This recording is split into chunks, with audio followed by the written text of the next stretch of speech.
Can anyone honestly believe that we have already been 1 month into the Ursula's Return metagame? Kind of crazy. We've had several large tournaments between then and now, kind of covering this whole brand new metagame. And, we've had obviously over 100 player events, over 300 player events, over 1,000 player events, which is really kind of cool to see this early on into a new metagame. What I will say is from the storefront, it actually has been pretty difficult. There has not been that many reported events, over 15 or 20 players, or honestly, even over 30 players. In today's video, I'm going to be covering 11 different events that had 30 or more players and kind of showcase what the top cut decks have looked like in Disney Lorcana through the first month. So let's get into it.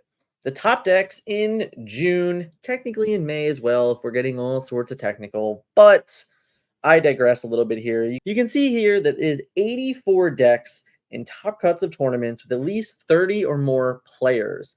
This is 11 reported events to the extent that was reported to said event. So it's not a complete 11 events. There was a couple of different tournaments that only had one or two decks reported from their 30 plus player tournament, but I wanted to include it in the numbers to showcase basically the overall standings of it all. You can see here it's a bit different than what we're used to seeing in most events reported to date. In previous videos that I've done like this in past sets, Ruby Amethyst has always been above and beyond the most successful deck. Now we're looking at Emerald Steel as being a bit of a boogeyman to the metagame. 32 Emerald Steel decks, 15 Ruby Sapphires, 13 of Ruby Amethyst and Sapphire Steel, and then we get a very large drop off in what other decks have been successful. Emerald Amethyst has 5 complete top cuts, 2 Amber Ruby, and then only 1 each for Amber Steel, Amethyst Steel, Amber Emerald, and Amber Amethyst. So that's really some interesting stats there to look at and kind of digest for a moment. I think in previous metagames, we have been so used to seeing 2 decks almost exclusively on top for a very long period. Ruby Amethyst and Amber Steel have dominated almost every single metagame that they have played in for a very long period of time. Now we have Ruby Amethyst tied for 3rd place in most successful decks, and Amber Steel with 1 top 16 cut or better. Yes, it had some success in Lorcana challenges, but it didn't make it through to even the top 16. So, when I'm putting this list together, I kind of have to factor in those top cut scenarios. Could it be maybe 2 or 3? Yes, because hey, there were more than one in the top 32 of DLC Chicago.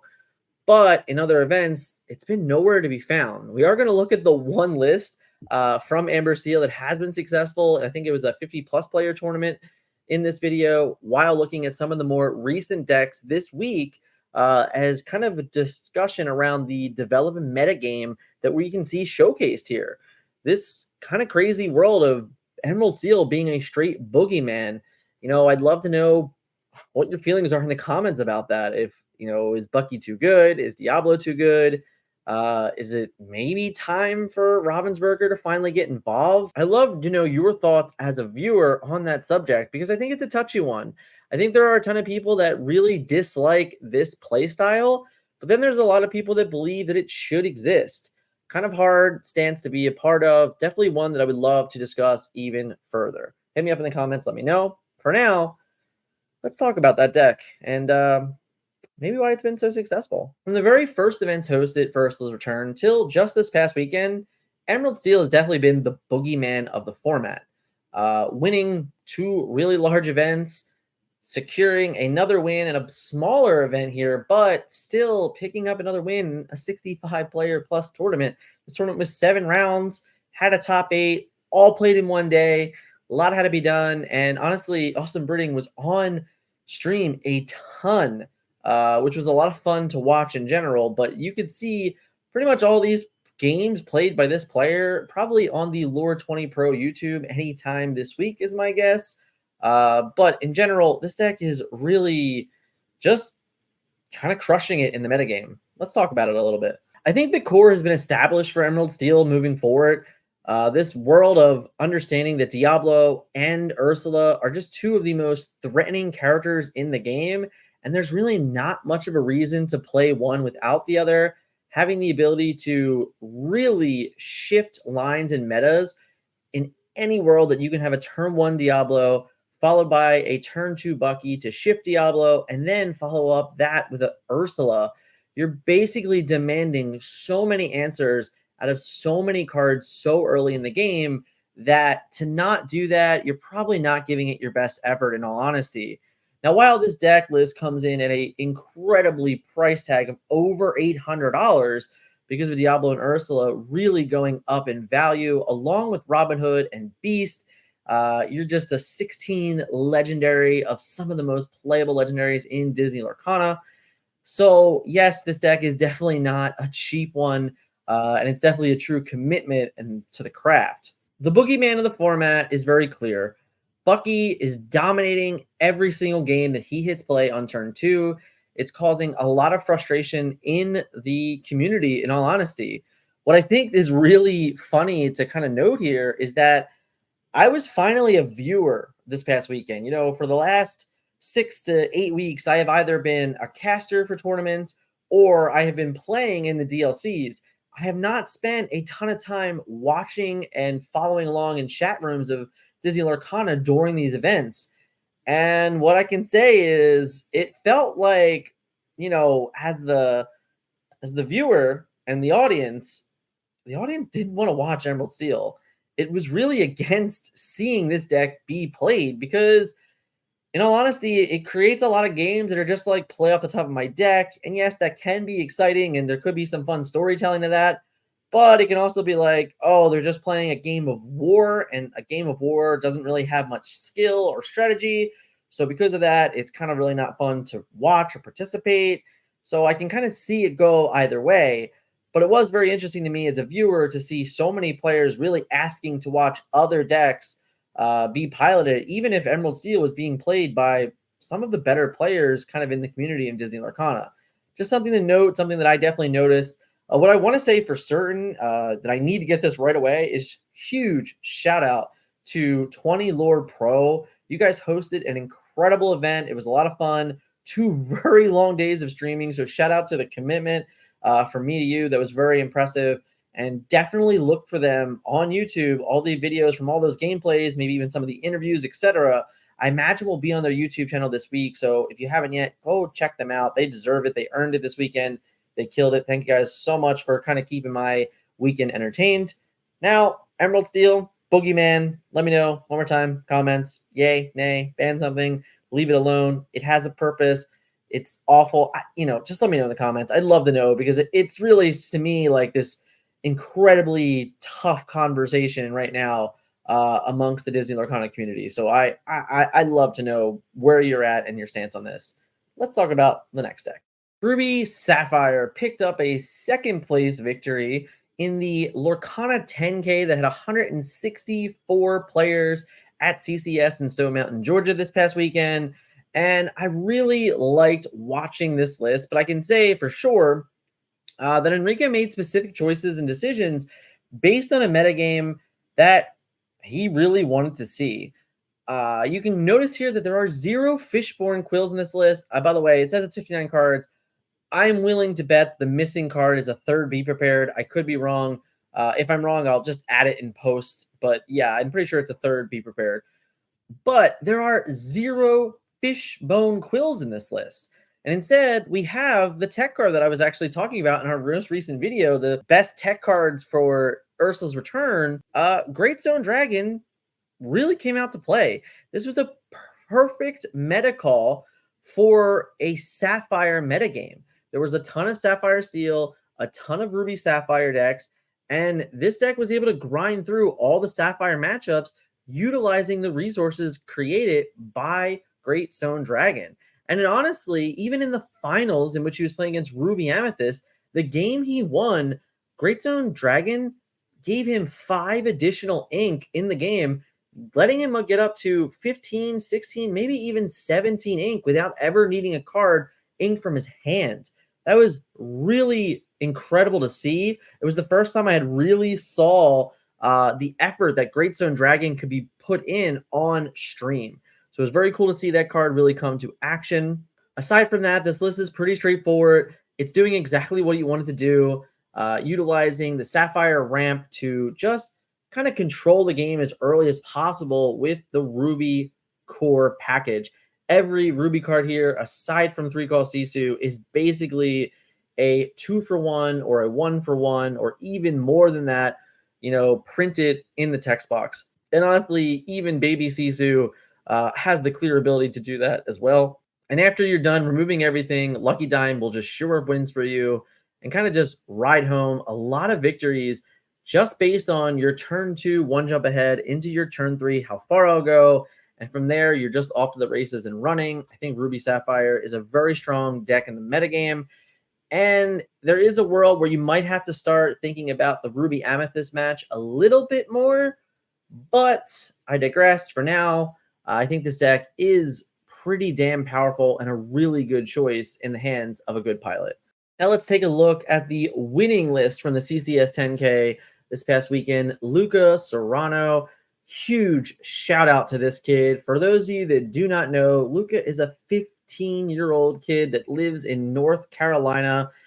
He's traveled to a bunch of different tournaments. I met him in SEG Richmond. I spoke with him at length in DLC Atlanta. It was really great to see this kid show up and really just dominate a tournament. He was on stream a ton in day one. I believe it was 2 different matchups, and he just played so incredibly well. It was so welcomed to see Luca pick up this W and playing a deck that I am so very familiar with. This particular Ruby Amethyst is a 2-card difference, and honestly, a 1-card swap from the Team TFM deck that we played in Chicago. We traded 1 Lady Tremaine for 1 Beat King Undisputed, and I think that it was the greatest call ever. There's a lot of hate around this list only having 4 1-cost characters, as if that's a fundamental problem or mistake to Disney Lorcana. I don't think it is. I think that it has every intention in mind. In Luca's little mini interview that he did on the Team Ohana YouTube channel, he basically stated that 1-cost characters are not good in the format. Spoiler alert, he's correct. They really aren't great in the format, specifically Ruby Amethyst ones, if I'm being completely honest. But he also noted other reasons why he made the decision she did. And I honestly don't want to harp on this one too much. I have a really nice little thing that we're going to be doing. I'm going to be interviewing Luca. Probably the next video you'll see on this channel is an interview that I had with him. And, I'm going to let him answer this all for himself. So if you want to hear more about this deck and the, kind of the building, the tournament itself, everything you want to know about this deck, then you should probably hit subscribe and be on the lookout for that interview with Luca. Very excited to sit down with him. He's a really, really fun, exciting kid, very emotional and, very interested in making the Lorcana community a better place. And for me, as someone that's really kind of always asking questions in my own community, one of the biggest feedbacks I get from different store owners is it's very hard for them to get kids to play these games.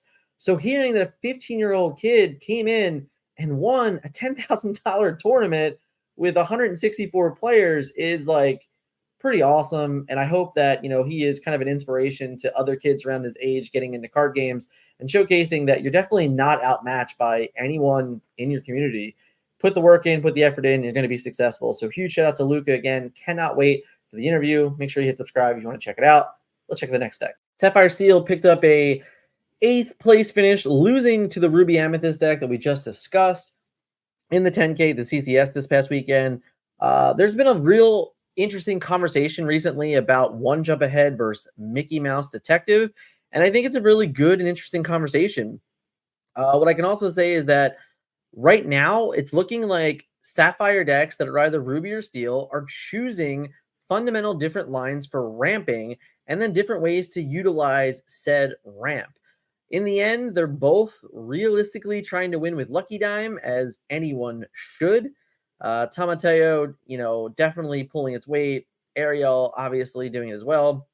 But this list in particular is kind of aiming for a few other tech cards that we're seeing. Maurice's Workshop is a card we talked about a little bit. Seeing two of them here kind of show up, drawing some additional cards so you don't have to rely on a card like a Whole New World that is not even in this particular list, which is another real contentious spot between Sapphire Steel decks. Do I need a Whole New World? Do I not need a Whole New World? Is it good in the mirror? Is it good against my worst matchups? Like, what am I really playing it for? I think it's a really contentious conversation to be, really had, and I would love to be a part of that. If you're a Sapphire Steel player and you want to let me know in the comments, are you team A Whole New World or team not A Whole New World? Let me know. The other tech card here is the Zimba Fighting Prince, the 7-cost inkable steel character, 5 trend, 7 willpower, 2 lore, with the ability of step down or fight. When you play this character, and whenever he banishes another character in a challenge during your turn, you may choose one. Draw 2 cards, then choose and discard 2 cards, or deal 2 damage to chosen character. The Zimba really does create a nice ramp target early. It really does fit in line with the Mickey or Fishbone Quill lines to kind of get out a couple turns early when necessary. And it does help pick off problematic characters. No, it is not the greatest Diablo answer. If your opponent's playing a Diablo on turn 2 or, even turn 3, but later in the game, Diablos that come down and kind of like hit play that aren't shifted onto, this is a wonderful character to kind of just hit play, make it really difficult for Emerald Seal to deal with it. 7 willpower is a lot. Definitely not an easy feat for them. It's pretty much we don't talk about Bruno or let this thing live forever, which means it's consistently threatening everything, which is very important. The other key tech card here is the Magic Broom Aerial Cleaner. We've talked about this card a bunch on the channel before as well. This 2-cost inkable, 2 strength, 3 willpower, 1 lore with Wing for Air, which is during your turn, this character gains evasive, which is another additional way to kind of answer Diablo. This deck is extraordinarily focused on answers to Diablo, having 4 Grab Your Swords, 4 Baboom, 2 of this Broom, the Zimbas, the Let It Goes, if Diablo is living in this matchup against you, then you drew extraordinarily poorly, is the easiest way to mention this. James, like I said, ended up losing to Luca 2-1 in the top 8, played very well, definitely earned his spot in that tournament, being the only Sapphire Steel player to make top cut. If you haven't heard yet, Team TFM is hosting a Set Champs Boot Camp. And I bet you're wondering, what the hell is that? Well, on Saturday, June 29th, starting at 10 a.m., Team TFM is actually traveling and staying in an Airbnb this weekend together to test for Set Championships and Bochum and Fort Worth, all that fun stuff. But we're going to share our experience with you. We're going to be setting up a nice stream, streaming it here to YouTube, streaming it to Twitch, and really showcasing some of the best decks in Disney Lorcana and matchups that you want to see. If there's a specific matchup that you want to see, hit me up in the comments and let me know. If you want to hear more details about this, then check out our Patreon note that I'll have pinned in the comments of this video, also in the description. This way you can see everything that you can get out of this experience. And I'm so very excited to be with the team this weekend, have a lot of fun, and definitely play a lot of Disney Lorcana for you guys, the viewers, to help you guys prepare for Set Champs, prepare for the next DLC, anything that you will be attending in the near future. Definitely check out that link below for more ways to help us help you. Back to decks. There have only been 5 Emerald Amethyst decks with success. Obviously, we had a 2nd place finish at DLC Chicago, but this list is, I'm pretty confident, a straight copy of it, but it was also played at the 51-player Elsa event at Through the Decades, played by Gavin Ditchy. Gavin here finished in the top 8 of the event, and like I said, I'm pretty confident this list is a really close replica of the list that finished in 2nd place from DLC Chicago. The one card that I'm not certain that I remember seeing is the Peter Pan Shadow Finder, the 3-cost, uninkable, 2 strength, 3 willpower, 1 lore with rush, evasive, and fly. Of course, your other characters with evasive gain rush. It is the opposite to Peter Pan's Shadow, which is a very interesting card. This card is meant to answer on the draw a Diablo on turn 3 out of this color combination. What I will say is, from watching, a lot of this deck being played now and kind of discussing it, I do wonder if Peter Pan is the best answer. I have a hard time really figuring that out if it is true or not. It does answer it one for one. It kind of does keep him in check the entire time, but there's a lot of worlds where this Peter Pan ends up not being good enough. It's not really benefiting majority of the other characters in your deck either. Like, yes, giving Pascal or Pegasus evasive with Rush like might be relevant. It's really hard to say for sure. But in all honesty, I personally like Peter Pan's Shadow a little bit more. I like having the two lore on a character, specifically even in a deck like this. I would be willing to go up to another 4-cost character rather than playing this Peter Pan. But that is a choice that this player made. It's a choice that, may have been made in previous versions of this deck as well. I just think that, you get more bang for your buck out of Peter Pan Shadow than you do Peter Pan Shadow Finder. Aside from that, there's really not much more to talk about this list. There hasn't been many variations of it either. Only 5 of them being successful so far. So it's hard to see where this deck is in development from point A to point B when there hasn't been much success for it as a whole. It could be a, player thing or a pilot thing. It's really difficult to say. But all in all, I do think that this list has some legs. I think this deck definitely has an opportunity to be a player within the metagame.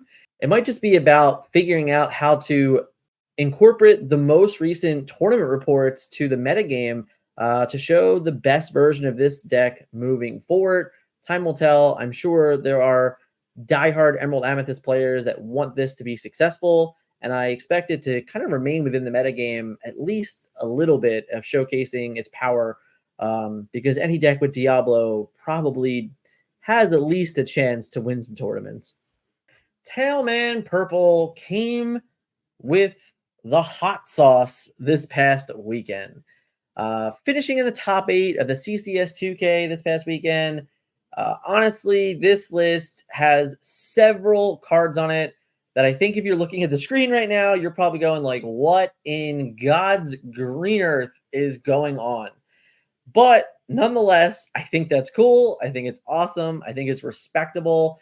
It's really great to see anyone finding a way into a rogue-like atmosphere, showcasing what, the off meta can do in a given metagame. This one is a true head scratcher, without a doubt, though. Let's just start from the top. Card Soldiers. Yep. 5-cost, inkable, 5/5, 2 lore, Ruby character, and that's it. That's all we got. That's what the card does.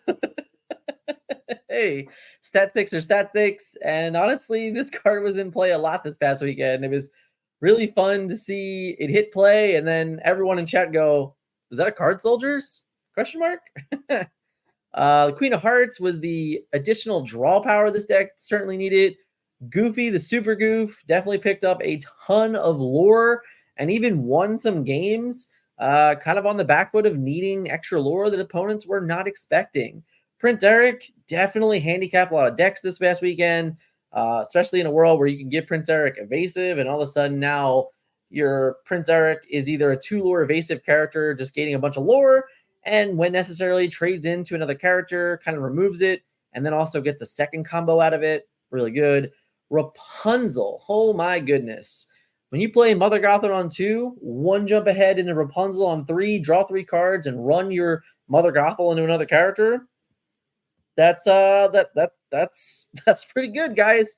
It has a lot of leverage there. It's pretty interesting. Brawl is the just in time, as I just mentioned a second ago here, is definitely a very interesting play line. You can, on turn 3 now, we can just in time a Card Soldiers, which gets a 5/5 with 2 lore in play immediately. We can just in time and live the dream for Jim Hawkins into an RLS Legacy, which is putting 4 lore into play on an evasive character on turn 3, along with 12 willpower worth of character and location.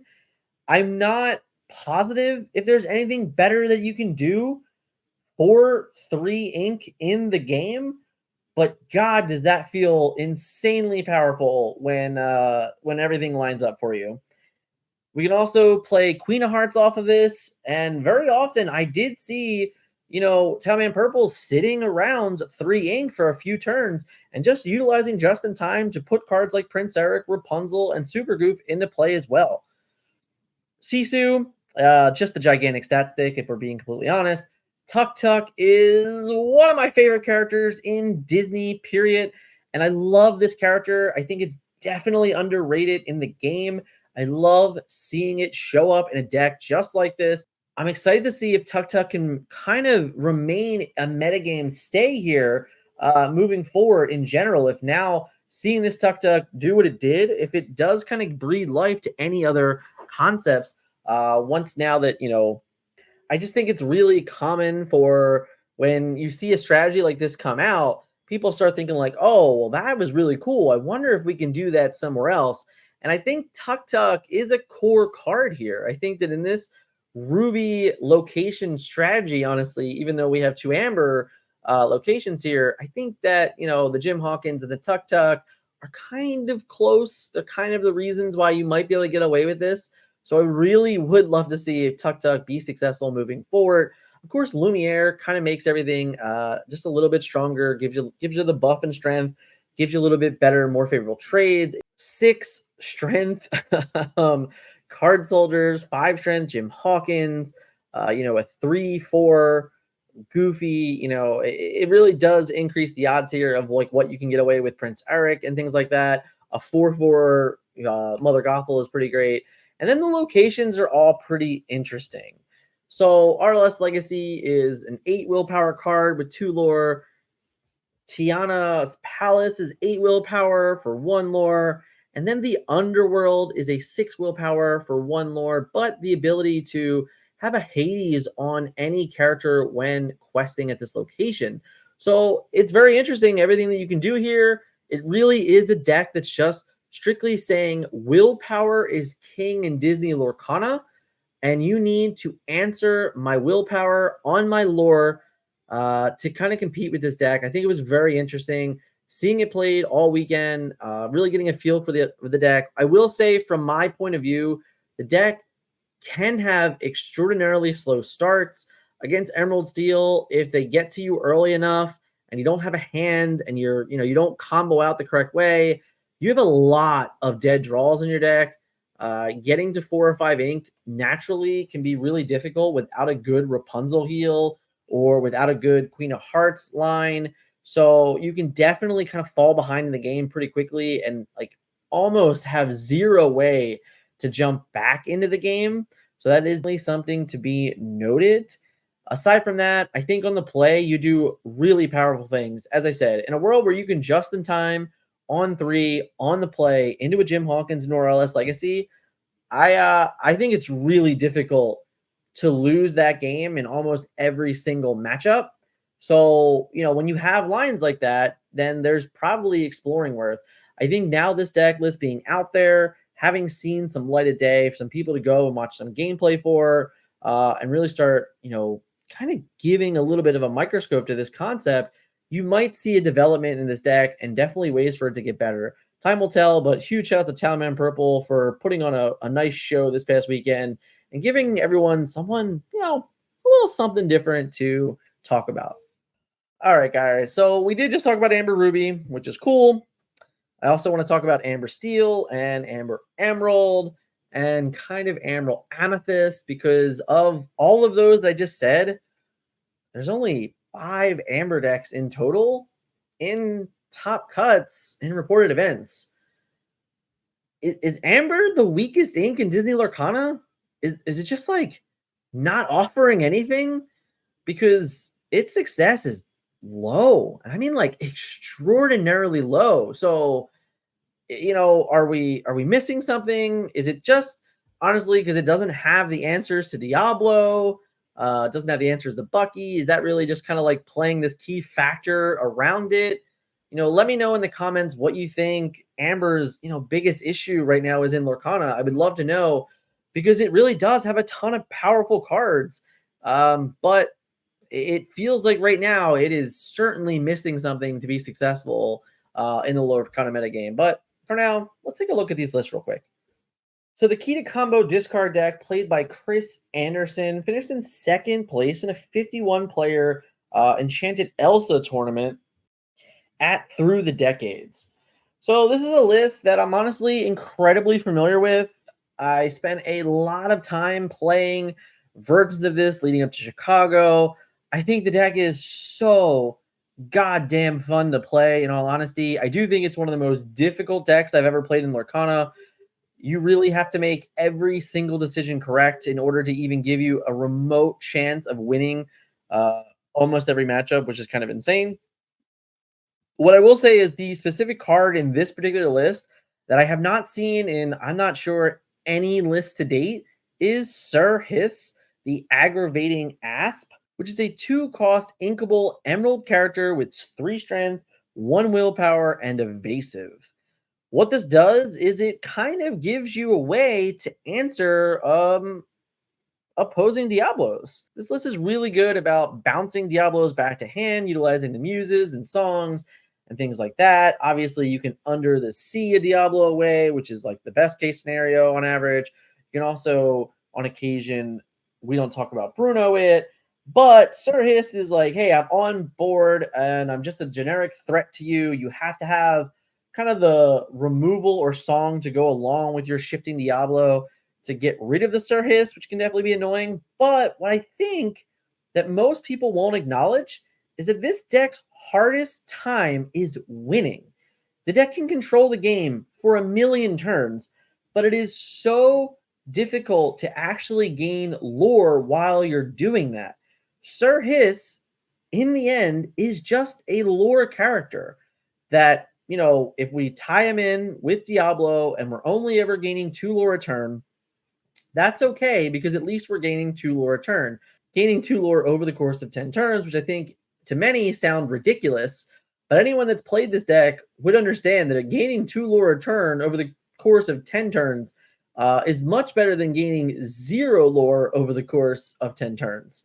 So I think it's a good addition. I really think it's a nice little nod to what this deck's weakness is in general. Aside from that, I just think this deck is in a really tough spot. I think that I would play this deck at locals every single week and have a blast and be really content with however I did. I do not know that I have the willpower to bring this deck to a Lorcana challenge or honestly, even to a set champs. It's a deck that I'm going to be focused on. I'm actually the kind of the champion of it this weekend. So on stream this weekend for the team thing, I'm playing Amber Emerald. So you're going to kind of get to see what this deck can do, my viewpoints of it, and things like that. So I'm definitely excited to share the list and kind of share my experience about it playing so far. But that'll be on Saturday, so definitely check that out. But of course, Amber Steel. Amber Steel was the first place deck in Swiss at DLC Chicago, a few weeks ago. But since then, not a whole lot of success, guys. In all honesty, there hasn't been a single one in the top 16 or better yet, except for this list right here. And this list is pretty interesting. It has definitely not the normal version of cards, I would say. You can see there we have Piglets, we have Ursula, Ariels. These are cards that you definitely don't see in every single Amber Steel deck. And quite frankly, I'm not sure I've seen it in like almost any deck, which is great because it means that, these cards might have a home. It's definitely giving Amber Steel players something to think about. All in all, I think Amber Steel is one of the most difficult decks to play in Disney Lorcana well, and that could definitely be playing towards the reason why we haven't seen more success from it. But it's really hard to say when there's not a lot of data backing up the fact that you should be playing Amber Steel in general. So if you are like a gigantic Amber Steel fan, I would love to know your thoughts about where you are in the metagame. I have to think that with the success of Ruby Amethyst recently, that Amber Steel has got to have some type of resurgence because in past, history shows that Amber Steel has Ruby Amethyst numbers for a significant amount of reasons. Maybe not the list posted there. Didn't have flutes, I'm pretty sure. So you might have to modify for the metagame, of course. But all in all, I think that the first month of Disney Lorcana is showcasing that there has been 10 different decks, I believe, if I counted correctly. If I didn't, I'm the worst. But hey, I think it's been 10 different decks that you've seen succeed in the Disney Lorcana metagame. What that definition of success is, I think, is the real debate here. Is the metagame healthy? I think is another debate here. These are all things that I'd like to kind of cover in topics coming up on the channel. If you're, really adamant about one or the other, let me know in the comments. I'd love to kind of focus on what you guys want to hear kind of discussed on the channel and in interviews coming up and things like that. If you are new here, I do this weekly. I skipped last week because it was kind of a light week. And, I was kind of just catching up on things. But in all honesty, the meta report is something that will get done even more moving forward because, guys, we have set champs coming up. We have Bochum, Bachum. I can't pronounce that word correctly. I'm not even sure I know how it's pronounced. I digress. And then Fort Worth. But yeah, so a lot of things going up on the channel so far. I'm looking forward to the set champs reports. In all honesty, I think set champs for me, back in May, it was the most exciting time in Disney Lorcana until Atlanta. And I think right now we're in a bit of a lull period between now and the next North American DLC. We do have one coming up in Bochum in a few weeks. Bochum, Bochum. I don't know, guys. I'm so sorry. But yeah, in all honesty, I think it's really exciting time for Disney Lorcana again. I can't wait for the set champs reports to be rolling in. If you're looking to report to me directly, the Forbidden Mountain TCG at gmail.com. You can send me everything. We also have a place on the website that you can directly email to, so theforbiddenmountain.com. Any of that stuff if you're looking to report to me or TFM in general. Of course, boot camp this weekend. Don't miss it. We'll be live. And we're looking for kind of just like a lot of fun experience with the community, showcasing some of the toughest matchups in Lorcana by some of the best players in Lorcana. So definitely very excited to get to that. Thank you guys so much for watching today. If you haven't yet, for whatever crazy reason, smash that like button for me. And if you are new here and you haven't yet, and you like the vibe of the channel, hit subscribe. And, if you haven't yet, you should probably check out this video right here. Maybe this one right there. You never know what else you can learn this week, guys. I'll catch you in the next one.